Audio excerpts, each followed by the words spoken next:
Hello, my name is Janelle Bell Haynes, and I am an assistant professor at Alabama State University. It is my pleasure to have the opportunity to discuss marketing with you. Marketing is my chosen career field. I graduated from Southern University in Baton Rouge with a BS in marketing, went on to study at the graduate level at the University of Akron. I have an MBA in marketing and have a doctorate in education, leadership, policy, and law, where I have married the business experiences that I have had throughout my career with the educational training for our students here at Alabama State University.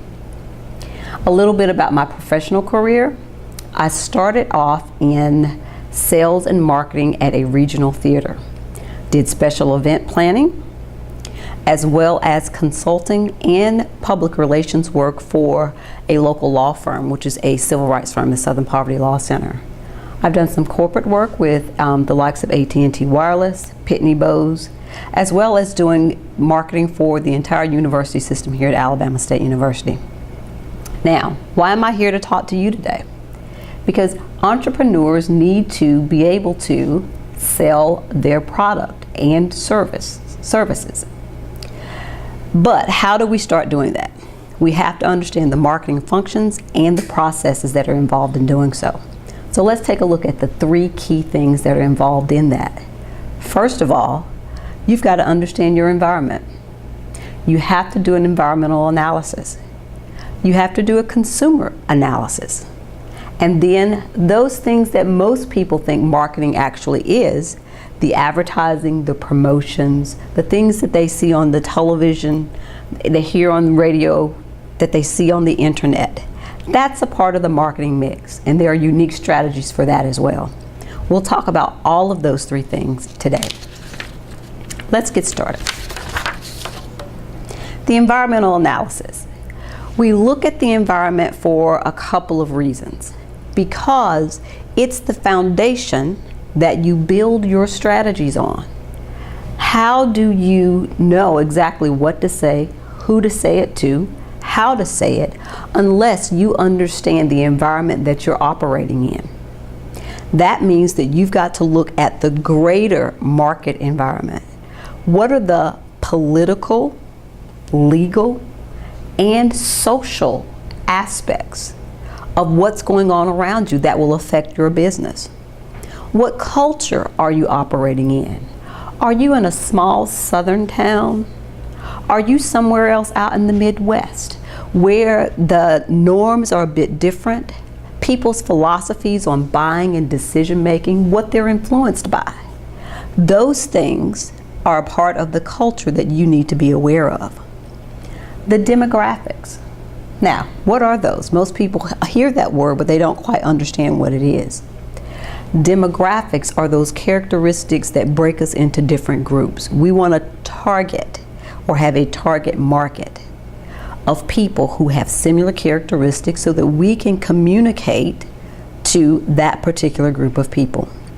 So, what's their race, their religion, their generational group? And when we say generational groups, we're talking about, and you've heard it on the news, baby boomers, Generation X, Generation Y.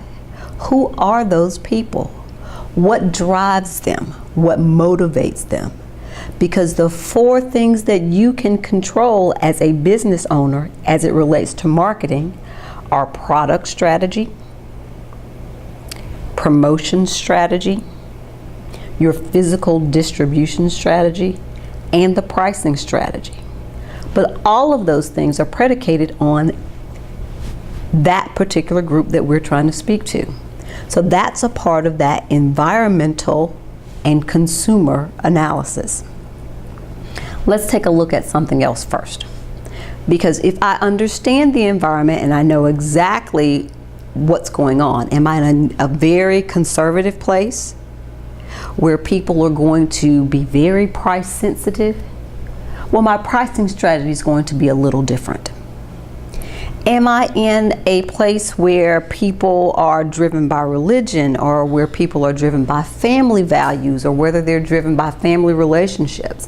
Perhaps it's an urban area, or you're on the outskirts of an urban area and you're influenced by that.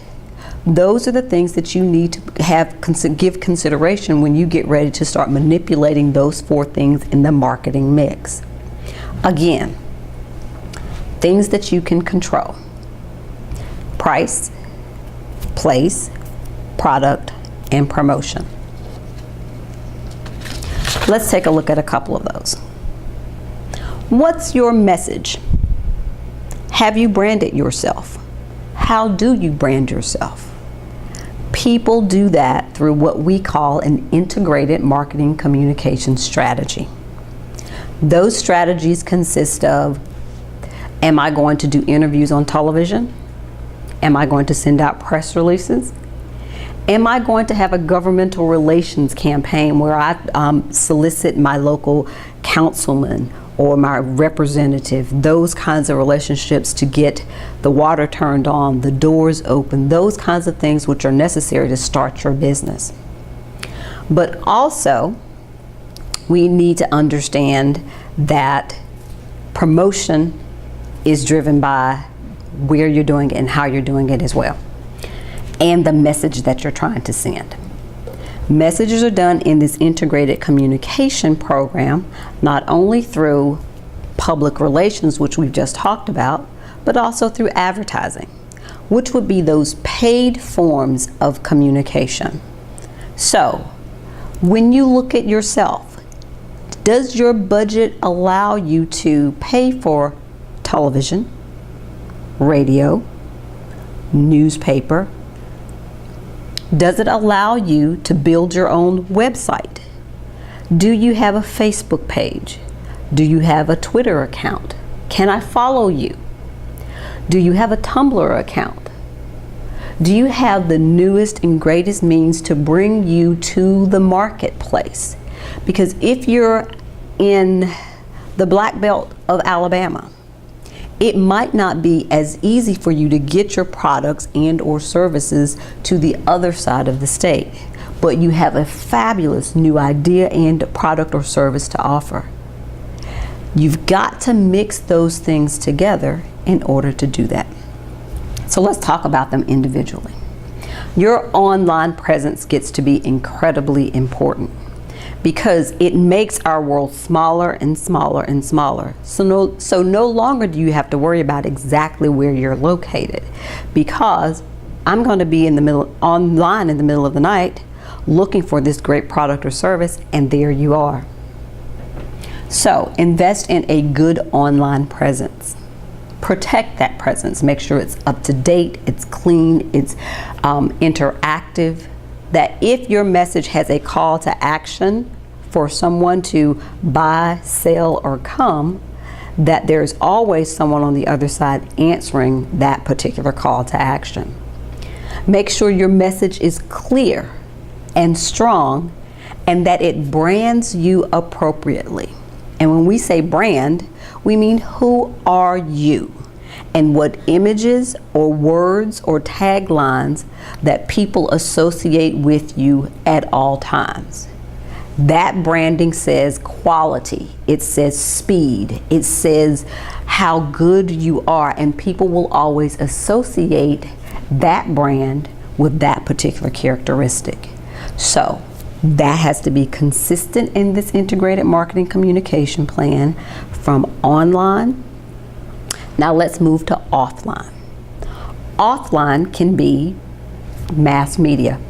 Mass media would be your paid advertising, which can include billboards, which can include newspaper, which can also include television and radio, more traditional forms of media. Now, be careful. People can spend an awful lot of money in mass media, but you may be servicing a generation that's tech savvy, and your dollars may be better spent on online interactive communications. But we can all benefit from what we talked about as public relations, which would be interviews on the radio, on the local talk show for television. Those kinds of things are worth their weight in gold. Because one, we're not paying for them directly out of pocket, but They are giving us an opportunity to brand and present our image and the services that we offer to a greater community. Now, we've talked about paid, we've talked about online. Let's talk about some of the other things within the marketing mix. Not only are you worried about communicating, but first of all, what are we communicating? What product or service are you offering? You control your product strategy and your product planning. You first have to clearly identify what business are you in and what services are you rendering.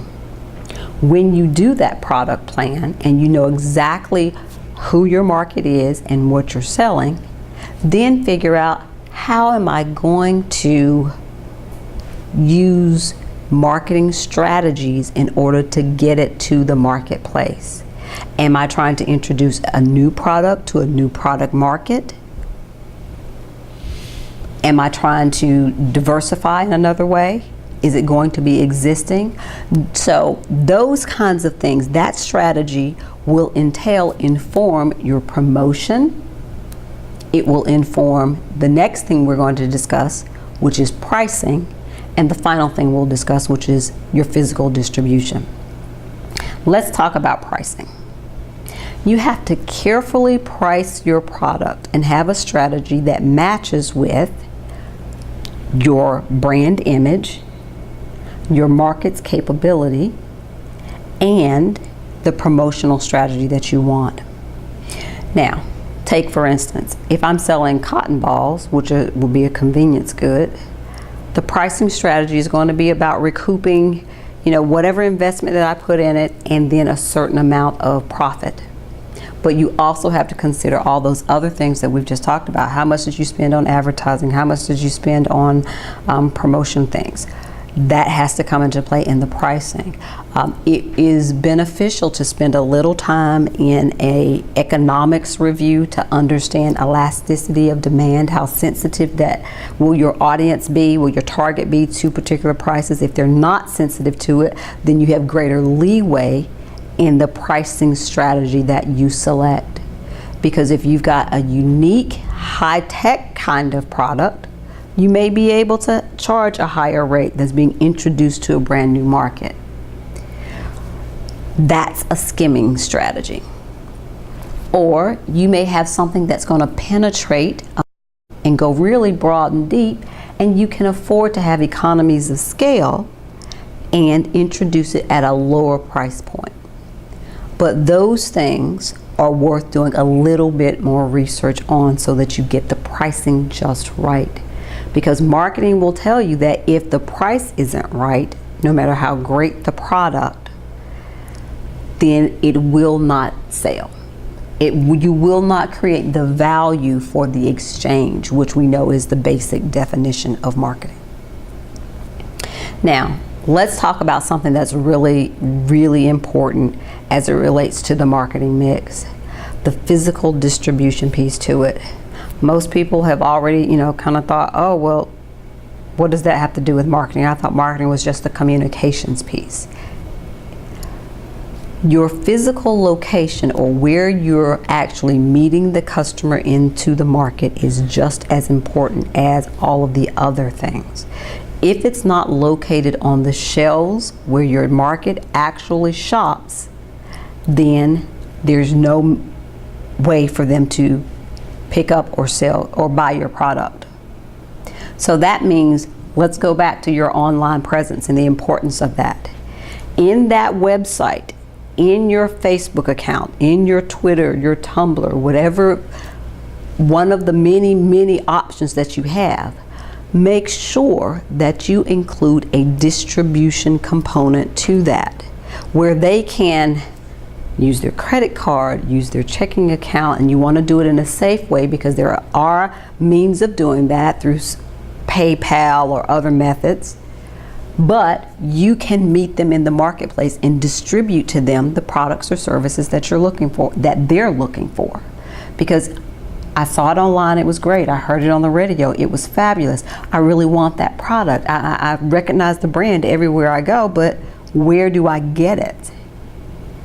You've got to make sure that your distribution plan speaks to your target market, that they are able to access it, and if they're not able to get to it, that you have made sure that you can get it to them. So that means if it is something that you're going to sell in your local area, that you've looked at the landscape and you are ready to put it on the shelves of the local store. If you're trying to ship it somewhere else, that you have the capacity, that you've got a relationship with those distribution types of firms that can get it to them, or that you yourself have the capacity to do that. Now, let's just review a little bit, because we've touched base on a general introduction to marketing. Each one of these facets can be talked about individually in a much more in-depth way. But for general purposes, for you to get started with marketing for your firm, we want to make sure you analyze the environment,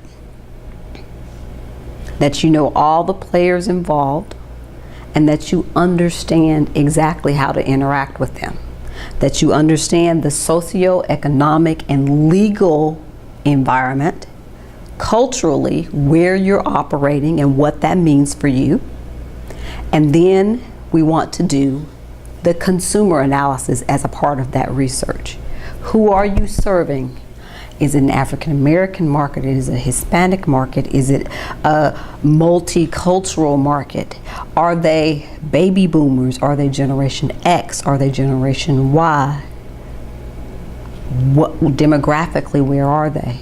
Are you crossing all of those things, so that you need multi-layers in the marketing mix?